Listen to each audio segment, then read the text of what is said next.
Tonight's Eye on America is a look ahead at what some people believe is a frightening American future. Here's a hint of it. A new report says gunfire is now the second leading cause of death among American children aged 10 to 19. Accidents, including automobile accidents, are first. Every 92 minutes, an American child dies as a result of gunfire, a pace that has nearly doubled in 10 years. And as correspondent Bernie Goldberg reports, it could double again, and soon.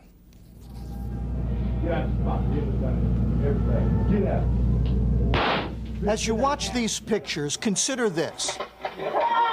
There's a tidal wave of juvenile violent crime right over the horizon, and by all accounts, it's going to make all this look like the good old days. The experts tell us that by the year 2000, there'll be a huge increase in the number of 14 to 17-year-old boys.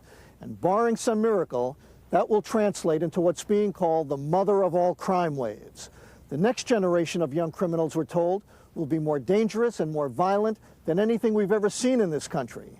There's even a name for them: super predators. You have any change? A super predator is a young juvenile criminal who is so impulsive, so remorseless, that he can kill, rape, maim without giving it a second thought. John DiIulio is a professor at Princeton and a member of the Council on Crime in America, who says we've been raising one lost generation after another, each one more deviant than the one before it and more vicious.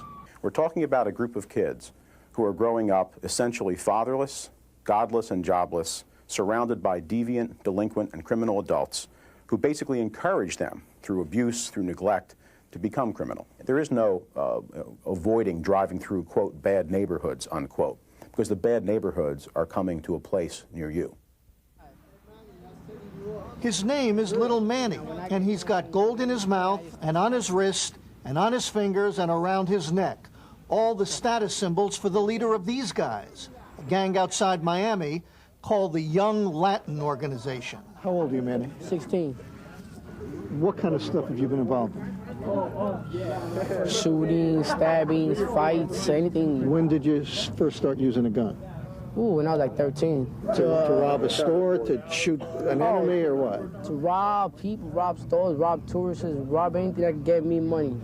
You know what I'm saying? Quite a resume for a kid who's only in the 9th grade.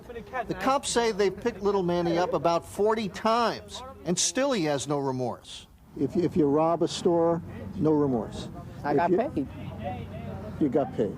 And when you rob somebody, you think about getting paid. More rings in your fingers, more polo watches, more chains, more chunks, more gold in your mouth.